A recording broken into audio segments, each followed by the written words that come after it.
Haraciye iminsi hibonekeza mu gisata c'indero ingendo yo gufata ingingo cane cane zerekeye abigisha abarezi canke yo gushikiriza amajambo adahumuriza umwigisha murezi vyo kunebagura imikorere y'umwigisha kandi atagishijwe inama. Umwanditsi akaba n'umushakashatsi w'umukurambere Mahatma Gandhi niwe yanditse avuga ati: ivyo vyose mukora binyerekeye ntagishijwe inama ntibitandonderera ineza. Vyongeye umubonano abaserukira amasendika y'abigisha basavye umushikiranganji mu ntango z'iyindwi turangije vyaribonekeje ko ata ntumbero yo gutorera umuti urama ibibazo bimwe bimwe abaserukira amasendika bamushikirije, ahubwo nyabuna hibonekeje ingendo yo guhagarara ku ngingo zimwe zimwe ziriko zirafatirwa umwigisha murezi zimwambura agateka k'umwigisha murezi. Bikibonekeza ko iyo ngendo atakindi igamije atari ugusubiza inyuma intambwe ikomeye twari tugeze ko mu bijanye no gutorera umuti ibibazo biciye mu ngendo y'ibiganiro nyakuri. Hari imyidoko twumva hirya no hino yitituka y'akanovera k'indero, ariko aho guhangana n'imvo nyamukuru z'iyo ngorane mu ntumbero yo gushakira hamwe umuti urama, ntibahengeshanya kuvyegeka ku mwigisha murezi kariwe ntandaro y'iryo tituka. Amasendika y'abigisha abona ko ivyo vyose bigerekwa ku mwigisha murezi yama ariko aritangana ntavyo atashingiro bifise, ahubwo iyo ngendo atakindi igamije atari ukwaka iteka umwigisha murezi imbere y'abana n'abavyeyi, by'umwihariko n'imbere y'abenegihugu muri rusange. Ni kuri iyo mvu amasendika y'abigisha yaciye yandikira umushikiranganji w'indero n'ubushakashatsi kugira ngo amwereke aho ahagaze kuri ivyo bibazo bihanze igisata c'indero, na cane cane ku kibazo cerekeye integuro y'itangwa ry'ikibazo ku bigisha abarezi c'igifaransa n'ibiharuro mu ntumbero yo gutoramwo abitwa ko bazoba bananiwe n'ico kibazo kugira bazoce bafatwa nk'abafise ubumenyi buke mu kazi kugira ngo bace bagirirwa ihugurwa. Amasendika y'abigisha yerekanye muri urwo rwandiko ko ico bita ikibazo kizohabwa abigisha abarezi basanzwe bari ku kazi ko kije guhonyanga agateka ka mwigisha yari asanzwe ari ku kivi mu kumusubiza hasi mu mwuga imbere yabo ajejwe. Bisubiye ico kibazo giteye kubiri n'amategeko agenga abakozi n'akazi mu ngingo yayo ya 73, 75, 76. Kuri iyo myitwarariko y'abarongoye amasendika y'abigisha harabaye umubonano n'umushikiranganji w'indero n'ubushakashatsi kuri uyu wa mbere itariki 10 Munyonyo mwaka wa 2022, aho abaserukira amasendika y'abigisha berekanye ukuntu iryo tangwa ry'ayo mahugurwa y'abigisha iteye kubiri n'amategeko. Cadutangaje nuko umushikiranganji w'indero n'ubushakashatsi nubwo yerekana ko atahura ingorane zashikirijwe muri uwo mubonano n'abarongoye amasendika y'abigisha kuri iryo tunganywa ry'ico kibazo, ntibwakeye kabiri adasohoye urwandiko ku barongoye indero mu ntara no mu makomine rubasaba gutanga ibibanza bizokorerwamwo ico kibazo hamwe n'intonde z'abigisha bose. Igitangaje cane kandi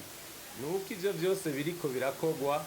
mu gihe umushikiranganji wenyene yari yemeye ko agiye gutanga inyishu y'izo ngorane biciye mu rwandiko, ariko bikaba bitakozwe, bigaca vyibonekeza ko atagaciro yahaye ivyavugiwe muri uwo mubonano. Gutunganya be no gutanga ikibazo bene ico kubigisha abarezi basanzwe bari ku kivi ntaho bitaniye no gusuzugura impamyabushobozi baronkejwe n'igihugu, gusuzugura ikibazo gitangwa cyo kwinjira mu kazi, gusuzugura amanota atangwa buri mpera z'umwaka ku mwigisha murezi yerekana ubushobozi yagaragaje mu kazi. Ikindi kitumvikana nuko ico kibazo kizoba kibaye icya mbere mu mateka y'igihugu gitanzwe ku mwigisha imbere y'uko akarihirizwa ubwenge kandi bwari uburenganzira bwiwe. Aho mu bundi buzi bwa leta abakozi bakarihizwa ubwenge atakirinze gusabwa. Ivyo bikerekana kutizera no kudaha agaciro umwigisha yamana ntaryo ariko asohora incabwenge zitandukanye ziheza mbere zikazezwa amabanga atandukanye y'igihugu, tutibagiye ko nabo twita ko bariko baratunganya bategura ico kibazo baciye imbere y'uwo mwigisha murezi, aho nyabuna bategerezwa guha icubahiro kibereye umwigisha murezi, bakaba bagiye kubasuzuguza imbere y'abana n'abavyeyi mu kibano mbere n'imbere y'abenegihugu muri rusange. Dufatiye kuri ivyo vyose vyashikirijwe, twihweje ingene umushikiranganji w'indero n'ubushakashatsi atubahirije ingendo yo gutora umuti w'ibibazo biciye mu biganiro mu kazi, cyo soko y'umwumvikano n'iterambere, ubutungane n'amahoro mu kazi kabereye. Dufatiye kudaha agaciro inguvu n'umwitwarariko w'abigisha abarezi bihebeye uwo mwuga w'iteka wo kurera urwaruka rw'Uburundi, nubwo intambamyi zitabavako bahura muri uwo mwuga ari nta ntigiri, ariko hakaba hagiye gutangwa ico bita ikibazo cyo gupima urugero rw'ubumenyi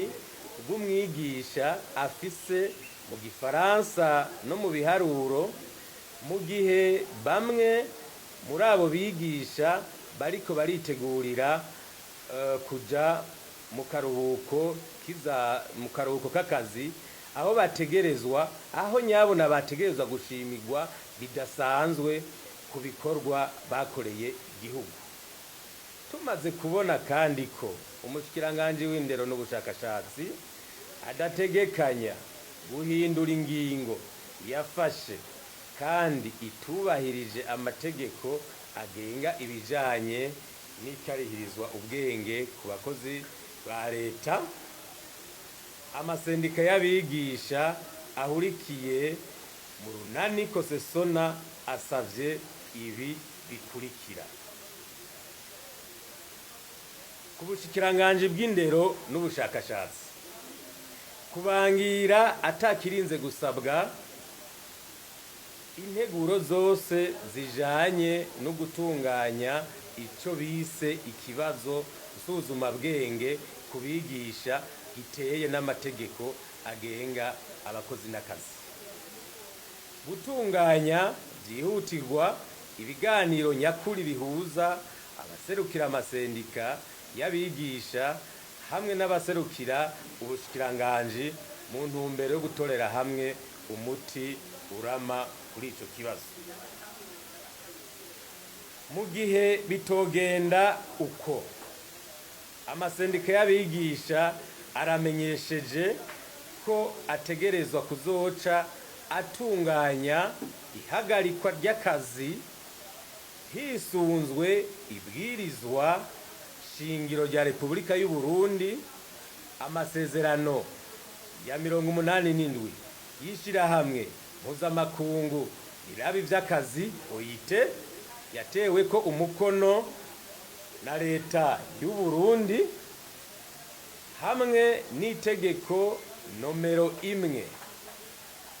agakoni gahagaze ubusa 15 yo kuwa 29 Munyonyo umwaka w'2002 yerekana itunganywa ry'ibikorwa by'amasendika n'ivy'uburenganzira bwo guhagarika akazi mu buzi bwa leta. Ku bushikiranganje bw'abakozi n'akazi, gufasha mu nsiguro n'ishirwa mu ngiro y'amategeko agenga abakozi ba leta na cane cane ayerekeye ibijanye n'ivyikarihirizwa ubwenge ku bakozi. Kubigisha abarezi kuguma batekanye kandi bafatanye mu nda, bari ku mirimo, bongera bakurikiranira hafi biciye ku ndongozi bitoreye zibaserukira mu masendika yabo kuva hasi gushika hejuru, ingene ico kibazo kizoba kiriko kiratorerwa inyishu irama.